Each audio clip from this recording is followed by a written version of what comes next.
नमस्कार, मी रचना विचारे. मोर्या मोर्या आमच्या विशेष कार्यक्रमात तुम्हा सर्वांचं मनापासून स्वागत. अलिबाग तालुक्यातील मल्याण या गावात गौरी डोक्यावर घेऊन पौराणिक आख्यानं सादर केली जातात. गीतांच्या तालावर पुरुष फेर धरून नृत्य करतात. अनेक वर्षांपासून ही परंपरा या गावात सुरू आहे. कौरव, पांडव, श्रावणबाळ, रामाचा वनवास अशा अनेक गोष्टी या गीतांमधून सांगितल्या जातात. नद्या दुथडी भरून वाहत असतात. भेंडीच्या झाडांना फुलं येतात. यावेळी गौरींचं आगमन होतं अशी अनेक वर्णनं या गीतांमध्ये सापडतात.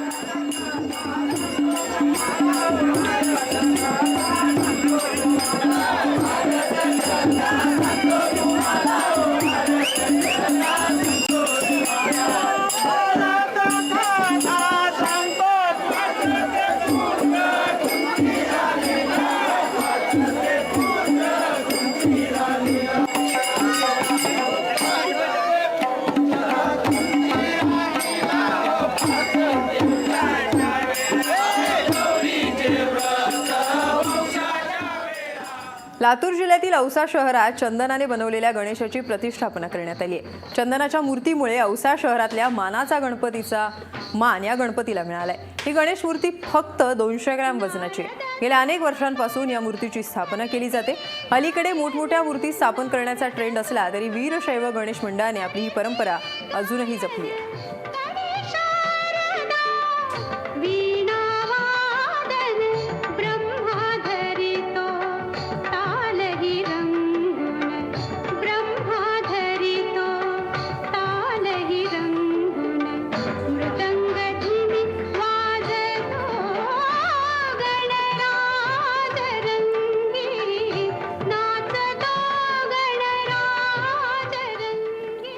कोकणात अनेक भागात वेगवेगळ्या प्रकारचे देखावे करून गणपतीची स्थापना केली जाते. चिपळूणच्या अशाच एका गणेश भक्ताने सिंधुदुर्ग किल्ल्याची प्रतिकृती तयार करून त्यात गणपतीची स्थापना केली आहे. चारही बाजूने तटबंदी, जागोजागी उभे असलेले मावळे, समुद्रातली बोट आणि त्यात केलेली विद्युत रोषणाई हे या मखराचं आकर्षण.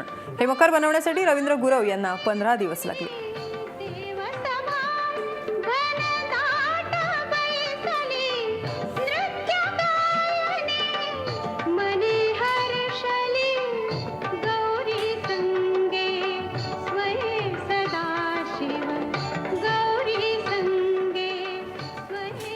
नाशिकमधले संजय क्षत्रिय आपल्या छंदाद्वारे वर्षभर गणेशोत्सव साजरा करतात. तेही त्यांनी स्वतः तयार केलेल्या गणेश मूर्तीच्या संग्रहाच्या माध्यमाने. क्षत्रिय यांच्याकडे तब्बल 31,000 लहान आकाराच्या गणेश मूर्तींचा संग्रह आहे.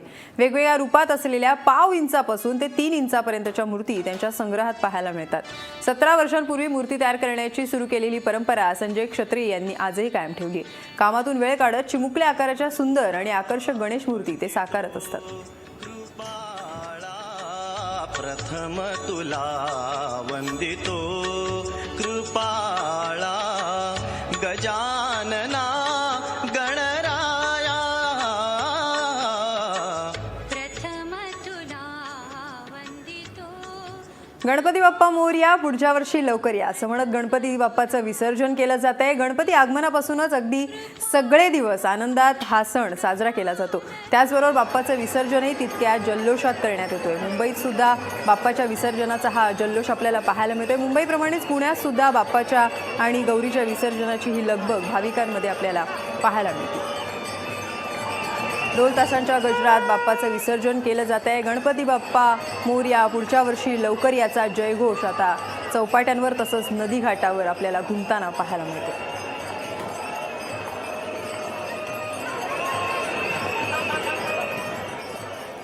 आपण थेट जाणार आहोत दावदार चौपाटीला. तिथे आमची रिपोर्टर नम्रता भिंगारडे आहे. नम्रता, आपण पाहतोय की घरोघरच्या गौरी गणपतींना आज निरोप दिला जातोय. खरं तर बाप्पाला निरोप देताना नेहमीच प्रत्येकजण भावूक होताना पाहायला मिळतो. दादर चौपाटीवर सुद्धा असंच काहीसं वातावरण पाहायला मिळत असेल, त्याबद्दल काय सांगशील?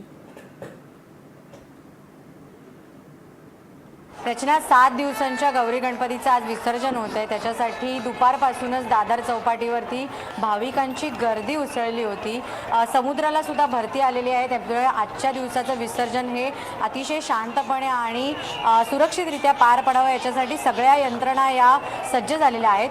सगळ्यात जास्त कौतुक करावं लागेल तर ते जी कडी उभारलेली आहे ज्या मुलांनी, त्यांचं करावं लागेल. कारण विसर्जनाच्या निमित्ताने भाविक हे समुद्राच्या पार जाऊ नयेत, फार खोलवर जाऊ नयेत याच्यासाठी जी काळजी घेण्याचं काम हे सगळे स्वयंसेवक करतायत. सगळीकडे पोलीस प्रशासनाचे किंवा पोलीस कमी पडत असते तर मग तिथे स्वयंसेवकांनी आपली जबाबदारी पार पाडलेली आहे. त्यामुळे एक नव्या पिढीने गणपतीमध्ये किंवा गणेशोत्सवामध्ये नेमकं कशा जबाबदारीने सहभागी झालं पाहिजे याचाच एक जवळपास उदाहरण त्यांनी दिले. आपल्यासोबत रोहन आहे जो NSSचा एक कॅडेट आहे, आपण त्याच्याशी बोलूया. मला सांग, तुम्ही किती स्टुडंट्स आहात आणि कोणत्या कॉलेजचे आहात? आमचा टोटल काउंट आहे 60च्या आसपास आणि आम्ही DG रुपारेल कॉलेज माहीम इकडनं आलो आहोत NSS युनिटतर्फे. मग तुम्ही दरवर्षी इथे येता आणि काय नेमकं तुमचं प्लॅनिंग असतं, कशा प्रकारे ह्याचं पूर्ण प्लॅनिंग तुम्ही कसं करता?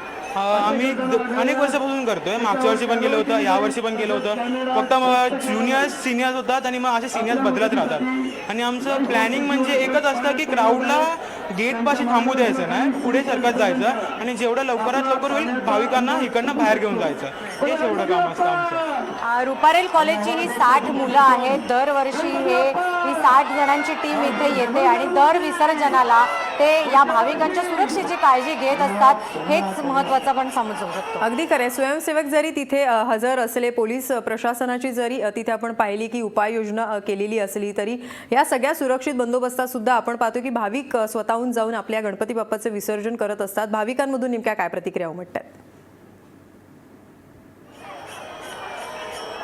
रचना, जसं आपण बघू शकतो की भरपूर गर्दी झालेली आहे चौपाटीवरती.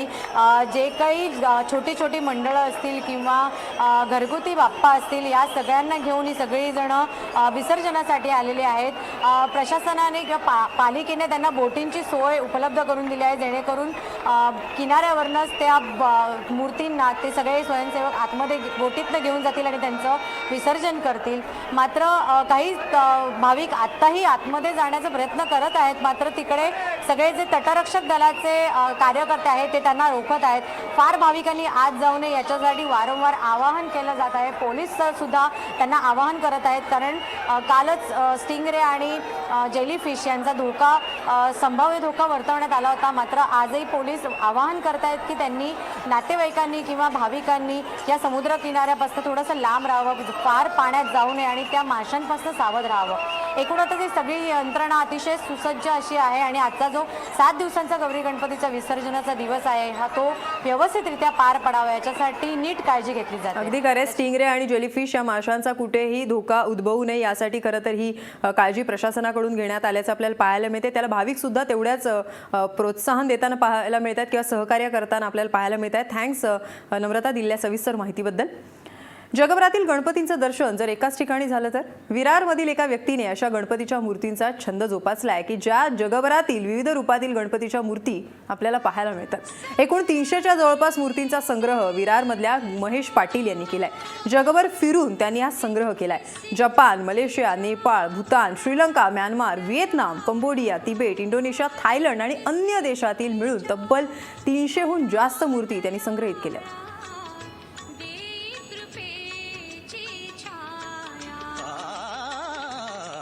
प्रथम तुला वंदितो. देशभरामध्ये गणपतीचं वातावरण सुरू आहे. लोक वेगवेगळ्या स्वरूपातील गणपतीच्या मूर्ती बघण्यासाठी वेगवेगळ्या ठिकाणी जातात. परंतु विरारमधील एका व्यक्तीने असा छंद जोपासला की जगभरातील गणपतीच्या मूर्त्या हा एका छताखाली आहेत. आपण बघू शकतो की हे महेश पाटील यांचं कलेक्शन आहे. याच्यामध्ये वेगळ्या वेगळ्या देशातील मूर्त्या चीन, जपान, थायलंड, तिबेट, म्यानमार अशा वेगळ्या वेगळ्या देशातून गणपतीच्या मूर्त्या त्यांनी आणलेल्या आहेत आणि ते सजवलेल्या आहेत. इकडे सुद्धा ह्या ज्या मूर्ती ठेवलेल्या आहेत याच्यामध्ये ही जपानमधील गणपतीची मूर्ती आहे जी आपण बघू शकता. या मूर्तीमध्ये गणपती जे आहेत ही गळाभेट मुद्रेमध्ये हे गणपतीची मूर्ती आहे. एकूणच भारत आणि जगातील वेगवेगळ्या गणेश मूर्त्यांचं कलेक्शन महेश पाटील यांनी केलं आहे. साधारणतः 300हून अधिक या गणेश मूर्ती ज्या आहेत या महेश पाटलांनी कलेक्ट केलेल्या आहेत. जगभरातील गणेश मूर्त्यांचं दर्शन महेश पाटील लोकांना घडवत असतात. इथे लोकांसाठी त्यांनी सर्व्हिस उभी केली की तुम्ही कधीही येऊन हे जे कलेक्शन आहे त्यांचं पाहू शकता. व्हिडिओ जर्नलिस्ट धर्मेशसह प्रसन्न तिंगडे, महाराष्ट्र वन, विरार. मुंबईतील एक रिक्षा चालक 11 दिवसांसाठी चक्क त्याच्या रिक्षात गणपती बाप्पाची स्थापना करतो. नंतर बाप्पाला घेऊनच तो आपला व्यवसाय सुद्धा करतो. सत्यवान गीते असं या रिक्षा चालकाचं नाव असून गेले 3 वर्ष ते आपल्या रिक्षात गणेशोत्सवाच्या काळात गणपती बसवतात. या रिक्षातील बाप्पाचं अनेक प्रवासी दर्शन घेतात. या रिक्षातील गणपती पाहून अनेकांना खरं तर आश्चर्याचा धक्का बसतो, तर अनेकांना त्याचं कौतुकही वाटतं. गजानना गणराया आतापर्यंत गणपती म्हटला की तो एकतर सार्वजनिक मंडपांमध्ये बसलेला गणपती असायचा किंवा घरगुती घरांमध्ये बसलेला गणपती आपण पाहिलेला आहे. परंतु जर हा गणपती बाप्पा 10 दिवस रिक्षातून प्रवास करत असेल, एक वेगळा थीम लोकांना वाटू शकते, वेगळी कल्पना वाटू शकते, परंतु ही प्रत्यक्षात उतरलेली आहे. आणि मी आता आहे सत्यवान गीते यांच्या रिक्षामध्ये. आपण पाहू शकतो की या ठिकाणी जो गणपती बाप्पा आहे त्यांच्या रिक्षामध्ये जो आहे तो बाप्पा बसलेला आहे. आपण पाहू शकतो 10 दिवस अतिशय मनोभावे जे गीते आहेत ते या बाप्पाची आराधना या रिक्षामध्ये करतात. स्थापना झालेली आहे गणपती बाप्पाची. त्याच्याबरोबर आपण पाहू शकतो की एक छोटीशी पाळण्यामध्ये बसलेली गणपती बाप्पाची पूजेची मूर्ती आहे. आणि हे जे 10 दिवस आहे ते सत्यवान गीते जे आहेत ही संपूर्ण रिक्षा आहे ती प्रत्येक गणेश मंडळांमध्ये घेऊन जातात. प्रत्यक्षात या ठिकाणी माझ्याबरोबर सत्यवान गीते आहेत. 10 दिवस या गणपती बाप्पाची आराधना करतात. त्यांना विचारूया काय सत्यवानजी संकल्पना कशासाठी आणि किती वर्ष झाली चालू केली? साहेब मला 3 वर्ष झाली सतत, म्हणजे तिसरं वर्ष आहे आणि मला याच्यामध्ये आनंद भेटतो. याच्यामध्ये सर्व म्हणजे भक्तिभाव एकदम बरं वाटतं, म्हणजे समाधान वाटतं. तुम्ही या मंडळांना भेटी देता, अनेक भक्त असतात, काय तुम्हाला प्रतिक्रिया येतात की रिक्षामध्ये गणपती बाप्पा बसले? एकदम उत्तम प्रतिक्रिया, लोकांची रिस्पॉन्स येतो आणि लोकांना भरपूर आवडले. व्हॉट्सअप फेमस, फेसबुक वगैरे असं म्हणजे भरपूर जिथं रिक्षा घेऊन जाईल ना तर तिथं लोक एकदम गर्दी होते बघण्याची गर्दी आणि त्यांना एकदम आश्चर्यचकित वाटतं. हे मग अचानक सरप्राईज काय झालं म्हणजे अचानक. हां, गणपती म्हटला की तो प्रत्येकाचा श्रद्धेचाच भाग असतो आणि अशाच प्रकारे ही जी वेगळी श्रद्धा रिक्षा चालकाची जो दिवसभर मुंबईमध्ये फिरत असतो आणि त्याच्याबरोबर हा बाप्पा घेऊन आता या ठिकाणी रिक्षा चालकही फिरताना दिसत आहेत. सत्यवान गीते यांचा हा बाप्पा खरंच मुंबईमध्ये अनोखा समजला पाहिजे. मुंबई व्हिडिओ जर्नलिस्ट मयूरसाहेब प्रशांत बडे, महाराष्ट्र वन.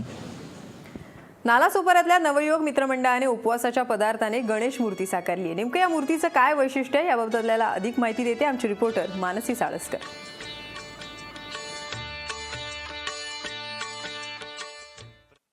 उपवासाच्या दिवशी आपण मोजकेच पदार्थ खातो आणि याच मोजक्या पदार्थांचा वापर करून चक्क गणपती बाप्पाची मूर्ती बनवण्यात आली आहे. आश्चर्य वाटणारी ही बाब खरी आहे. माझ्या मागे ही जी मूर्ती दिसतेय ती संपूर्ण 21 खाद्यपदार्थ म्हणजेच 21 उपवासाचे खाद्यपदार्थ वापरून करण्यात आली आहे. आपण जर सुरुवातीपासून बघायला गेलं तर या मूर्तीला संपूर्ण राजगिरा लावण्यात आला आहे. या मूर्तीवर संपूर्ण हाताला आणि त्याच्या चेहऱ्याला, त्याच्या सोंडेला फक्त आणि फक्त राजगिरा लावण्यात आलेला आहे. आणि इतकंच नव्हे तर त्यांचे जे हात आहे त्यांच्या हाताला ड्रायफ्रुट्स लावण्यात आलेले आहेत. सुका मेवा वापरण्यात आला आहे, जसं काजू झालं, बदाम झालं, पिस्ता झालं. म्हणजे या मूर्तीचं सर्वात जास्त जे आकर्षण आहे ते म्हणजे या मूर्तीची धोतर. या धोतरला त्यांनी संपूर्ण शेंगदाण्याची टरफलं वापरली आहेत आणि त्याच्याचबरोबर जी पायाची जी घडी आहे त्या पायाच्या ठिकाणी ज्या घडीला त्यांनी शेंगदाणे वापरलेले आहेत. आणि या बरोबर मूर्तीच्या खाली एक सजावट म्हणून का होईना पण त्यांनी बटाटे वापरलेले आहेत, शिराळे वापरलेले आहे, खोबरं आहे, सुपारी आहे. आणि खरंच यामुळे ही मूर्ती खरंच खूप सुबक आणि सुंदर दिसते. आणि याच्यातच जो संपूर्ण जो महत्त्वाचा म्हणजे घटक आहे तो उंदीर मामा, मला काळे तीळ लावून त्यांनी सजवलं आहे. याचबद्दल आपल्याबरोबर अधिक जाणून घेण्यासाठी आपल्याबरोबर या मूर्तीचे मूर्तिकार आहेत स्वप्नील आणि या मंडळाचे कार्यकर्ता आहे. आपण त्यांच्याकडून जाणून घेऊया की नेमकी ही संकल्पना त्यांना कशी आली. मला सांग स्वप्नील, नेमकी ही संकल्पना तुला कशी काय सुचली? ॲक्च्युली सगळ्यात पहिलं हे होतं की 21वा वर्ष होता नवयुवक मित्रमंडळ.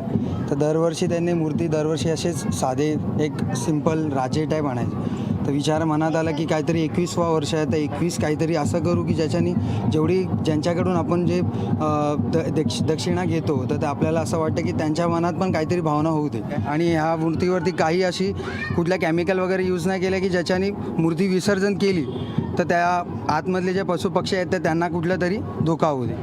मला नेमकी सांग की मूर्ती बनवायला तुम्हाला लोकांना किती दिवस लागले साधारण? साधारण म्हणजे 8-10 दिवस तरी लागलेच, कारण की आपलं अचिव्हमेंट एवढं मोठं होतं आणि स्वप्नीलने एवढी युक्ती चांगली दिलेली की बोला चल बोलताना आम्ही मंडळाची मीटिंग घेतली आणि विचार केला की करायचं म्हणजे करायचं. व्हिडिओ जर्नलिस्ट धर्मेशसह मानसी साळसकर, नालासोपारा. लालबागच्या तेजुकाया या गणेशोत्सव मंडळाने देखाव्यातून शेतकऱ्यांचे प्रश्न मांडलेत. मूर्तिकार राजन झाड यांनी विषयाला समर्पक अशी मूर्ती आणि देखावा साकारलाय. 50 वर्ष पूर्ण केलेल्या मंडळाची माहिती देते आमची रिपोर्टर सोनाली शिंदे. प्रथम तुला गणेश मूर्तींची वेगवेगळी रूपं आपल्याला पाहायला मिळतात, पण या ठिकाणी गणेशाचं वाहनच आगळ्या वेगळ्या प्रकारचा गणपती या ठिकाणी घेऊन आल्याचं पाहायला मिळतंय. लालबागमधला राजा तेजुकाया या गणेशोत्सव मंडळाचा हा गणपती आहे आणि हा गणपती त्याचं वाहन जे आहे उंदीर, जे या ठिकाणी शेतकऱ्याच्या स्वरूपात आपल्याला पाहायला मिळतं आहे. उंदरालाच या ठिकाणी शेतकरी असं दाखवण्यात आलेलं आहे आणि हा उंदीर जो आहे हा शेतकऱ्याच्या स्वरूपात या ठिकाणी बैलांची जी जोडी आहे ती हाकत या ठिकाणी गणेशाला घेऊन आलेला आहे. गणपतीच्या मूर्तीमध्ये वेगवेगळी वैशिष्ट्ये आपल्याला पाहायला मिळतात. हा शेतकऱ्याचा गणपती असल्यामुळे गणेशाच्या एका हातामध्ये साप आहे, ज्याला आपण शेतकऱ्यांचा मित्र असं म्हणतो, तर दुसऱ्या हातामध्ये औत जे आहे किंवा ज्याला आपण नांगर असं म्हणू शकतो, तो नांगर आपल्याला दुसऱ्या हातामध्ये पाहायला मिळतंय. असं हे गणेशाचं आगळं वेगळं रूप आहे. गणेशाचा रंग पण या ठिकाणी थोडा सावळा आणि गुलाबी रंग अशा पद्धतीने करण्यात आलेला आहे आणि हे 4 बैल आहे. ह्या बैलांच्या जोडीने हा गणपती शेतकरी राजा आहे तो घेऊन जातोय. हा बैलावर जी कलाकुसर केलेली आहे यामुळे एक जिवंतपणा या ठिकाणी आपल्याला पाहायला मिळतोय. मग ते डोळे असतील किंवा गळ्यामधले घुंगरांची माळ असेल किंवा पायांमधील घुंगरं असतील, पाठीवरची झूल असेल, अशा सगळ्या पद्धतीने हा शेतकऱ्याचा गणपती अगदी सजलेला आहे. आणि तो काय करत चालला आहे तर कोरड्या ज्या विहिरी पडलेल्या आहेत, शेतमालाचं जे नुकसान झालेलं आहे, विजेचा जो तुटवडा या ठिकाणी पाहायला मिळतोय, तर शेतकऱ्यांना आत्महत्येला प्रवृत्त करणारा हा असा ओला सुका दुष्काळ असेल किंवा सावकाराचे पाश असेल, या सगळ्या गोष्टींना तुडवत ही जी 4 बैलांची जी जोडी आहे तो हा दुष्काळ आहे त्याला तुडवत गणरायाला घेऊन येताना आपल्याला पाहायला मिळतं आहे. आणि हा संपूर्ण जो गणेशोत्सव आहे किंवा ही जी संपूर्ण मूर्ती किंवा हा संपूर्ण देखावा आहे हे एक आगळा वेगळा विचार मांडताना या ठिकाणी पाहायला मिळतं आहे. मुंबईहून व्हिडिओ जर्नलिस्ट सागर खाडेसह सोनाली शिंदे, महाराष्ट्र वन. राज्यभरात बाप्पाच्या मोठमोठ्या आणि आकर्षक मूर्ती बसवण्याची जणू स्पर्धा सुरू असताना सोलापुरात मात्र आगळ्या वेगळ्या बाप्पाची स्थापना करण्यात आली आहे. माढा तालुक्यातल्या मोडनिंब गावात मीर मराठा गणेश मंडळाने चक्क एका झाडालाच गणेशाचं रूप देऊन आपल्या लाडक्या बाप्पाची प्रतिष्ठापना केली आहे. एका कडुनिंबाच्या झाडाला कोणतीही इजा न पोहोचवता आकर्षक वस्त्र घालून सजावट करून त्याला गणपतीचं रूप देण्यात आलंय. पर्यावरणाचं रक्षण करताना वृक्ष संवर्धनाचा संदेश लोकांपर्यंत पोहोचवावा यासाठी राज्य सरकारच्या 2 कोटी वृक्ष लागवडीच्या अभियानापासून प्रेरित होत मंडळाने हे पाऊल उचलले.